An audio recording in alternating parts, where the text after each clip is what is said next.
Hello everyone, welcome back to my channel and today I'm here to share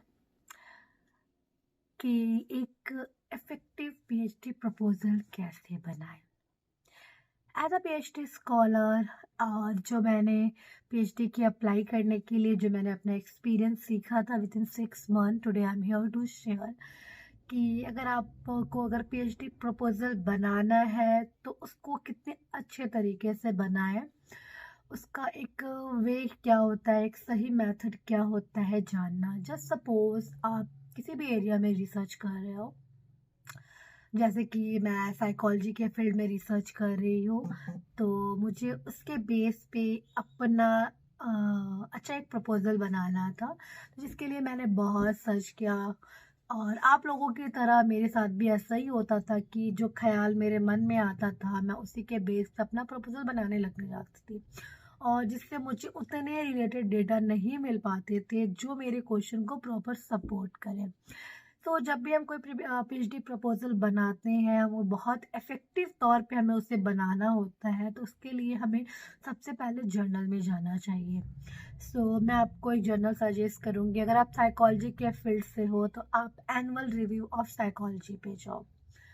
अगर आप sociology से हो तो आप एनुअल रिव्यू ऑफ सोशोलॉजी पे जाओ। उस पे बहुत सारे उस पे और भी अदर सब्जेक्ट कवर करते हैं, तो आप अपने सब्जेक्ट के हिसाब से एनुअल रिव्यू, मैं इसको नीचे लिख भी दूंगी क्या है ये चीज़, तो आप उस फील्ड में उस पे जाओ। और अगर आप साइकोलॉजी के स्कॉलर, आपका जो भी इंटरेस्ट है, अगर सपोज आप कॉग्निटिव में रिसर्च करना चाहते हो तो वहाँ पे आपको लेटेस्ट वर्जन मिलेगा कि कॉग्निटिव में क्या रिसर्च हो रही है। अगर आपको जेंडर साइकोलॉजी पे जाना है तो वो वहाँ पे आपको एक नया वे मिलेगा कि जेंडर साइकोलॉजी पे अब तक क्या रिसर्च की जा चुकी है, एंड वहाँ पे आपको एक रेडीमेड गैप मिल जाता है कि इस एरिया में हम काम कर सकते हैं, क्योंकि वहाँ पे उस फील्ड के एक्सपर्ट वो गैप छोड़ के जाती है। वो हमें जैसे हमारे पास सारा लिटरेचर वहाँ पे होता है, और हमें उस वे में हमें लिटरेचर ढूंढने पे ज़्यादा मेहनत नहीं करनी पड़ती है, क्योंकि हमें 70 से 80% लिटरेचर वहीं से मिल जाता है। आप एनुअल रिव्यू ऑफ साइकोलॉजी पे जाओ, वहाँ के पेपर्स पढ़ो। अब मैं बताती हूँ कि लोग बहुत ज़्यादा कंफ्यूज हो जाते हैं कि प्रपोजल बनाने के लिए हमें पेपर को कैसे पढ़ना चाहिए। तो सबसे पहले अगर आप एनुअल रिव्यू पे जाओगे, वहाँ पे कई वैल्यूम होते हैं, आप करंट वैल्यूम देखो। अगर आप साइकोलॉजी के फील्ड में हो तो आप एटलीस्ट 5 ईयर के वैल्यूम को चेकआउट करो, और उसमें कोई भी पेपर जो आपको लग रहा है उसकी हेडलाइन से कि ये पेपर मुझे अच्छा लग रहा है, ठीक है, तो आप उस पेपर को खोलो, उसके अब्स्ट्रैक्ट को पढ़ो। अगर आपको अब्स्ट्रैक्ट समझ में आ रहा है तब आपका काम होगा, अब जाओ वहाँ के फ्यूचर डायरेक्शन को पढ़ो, ठीक है। अगर आप फ्यूचर डायरेक्शन से रिलेट कर पा रहे हो कि हाँ ये थोड़ा सा समझ में आ रहा है, तब जाके आप उस पेपर को पूरे डिटेल्स में पढ़ो। और जब भी आप किसी भी पेपर को पढ़ो तो सबसे पहले एक पीएचडी स्कॉलर अगर आप होने जा रहे हो तो आपकी हमेशा एक क्रिटिकल अंडरस्टैंडिंग होनी चाहिए पढ़ने के लिए।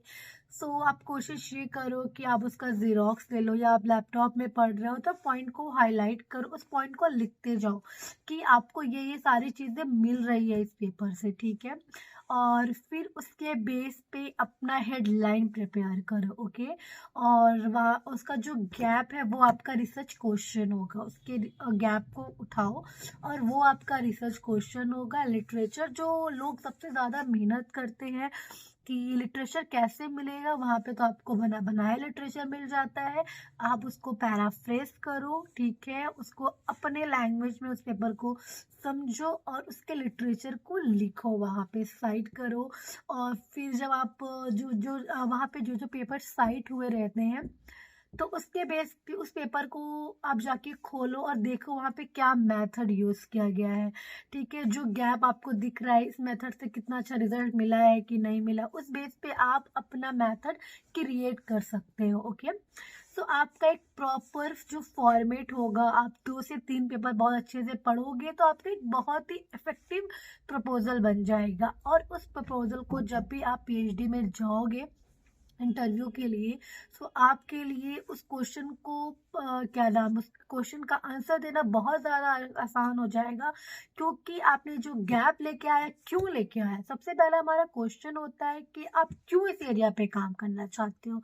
तो आपके पास उस एरिया की पूरी एक हिस्ट्री होगी जिसे आप बता सकते हो अपने इंटरव्यू में कि मैम ये चीज़, मैम या सर ये सारी चीज़ें हो चुकी है, तब इस पेपर में ये कमी थी, उस पेपर में वो कमी थी, तब मैं ये प्रपोजल आपके सामने लेके आया हूँ। ओके, इस एरिया पे मैं काम करना चाहती हूँ। तो वो उसके बेस पे आपसे क्वेश्चन करेंगे कि क्या नाम है, क्यों ये एरिया आपको अच्छा लग रहा है, आप कितने कैपेबल हो करने के लिए, नहीं हो, आप क्या आपको सच में इस एरिया में इंटरेस्ट आ रहा है कि नहीं आ रहा है। तो आपकी जो भी बातें होंगी उस टाइम पे, क्योंकि आपके पास एक बेंच मार्क है, क्योंकि वहाँ के जो प्रोफेसर होंगे, कहीं के भी प्रोफेसर, वो आपसे उस रिसर्च के बेस पे ही क्वेश्चन करते हैं, लिटरेचर रिव्यू के बेस पे उनका ज़्यादा टारगेट होता है क्वेश्चन करने का।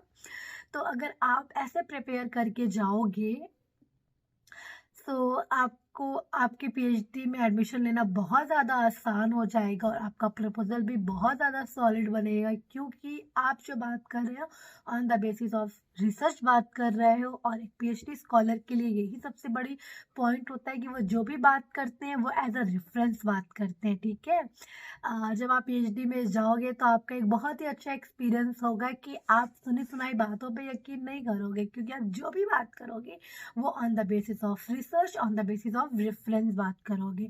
और जब वो उस तरह के हम कोई भी पॉइंट रखते हैं किसी के भी सामने, अपने एकेडमिक में रखते हैं, अपने प्रपोजल में रखते हैं, तो वो हमारी एक बहुत ही अच्छी पॉइंट होती है। सो मैं आशा करती हूँ कि आप लोगों को ये चीज़ें समझ में आई होगी कि प्रपोजल बनाने का सबसे पहले मैं फिर से एक बार आपको बता देना चाहती हूँ कि आप किसी भी फील्ड से हो, अगर आप स्पेशली साइकोलॉजी के फील्ड से हो तो आप सबसे पहले जर्नल में जाओ। और मुझे साइकोलॉजी का सबसे बेस्ट जर्नल लगता है एनुअल रिव्यू ऑफ साइकोलॉजी। अब वहाँ पे जाओ, 5 साल के वॉल्यूम को देखो, जो एरिया अच्छा लग रहा है, जो फील्ड अच्छी लग रही है, उसके पेपर को खोलो, पहले उसकी हेडलाइन को पढ़ो। अगर आपको उसकी हेडिंग अच्छी लग रही है तो उसके एब्स्ट्रैक्ट को पढ़ो। अगर एब्स्ट्रैक्ट अच्छा लग रहा है तो उसके फ्यूचर डायरेक्शन पे जाओ। अगर उससे रिलेट कर पा रहे हो तो ओवरऑल पेपर को पढ़ो, और उस पेपर को पढ़ने के लिए बहुत ही क्रिटिकल अंडरस्टैंडिंग से पढ़ो, क्योंकि वो सिर्फ एक ही पेपर आपके लिए इनफ होगा प्रपोजल बनाने के लिए। एंड उस पेपर के बेस पे आप अपना प्रपोजल रेडी करो और अपने इंटरव्यू में जाओ और अपना selection low. It's so easy. तो आज के बाद से अपनी पीएचडी को डिफिकल्ट मत बनाओ, पीएचडी में एडमिशन लेना इसे बहुत ज़्यादा आसान बनाओ। एंड डेफिनेटली अगर आप इस मेथड से जाते हो तो आपका डेफिनेटली सिलेक्शन होने वाला है। So all the very best, thank you.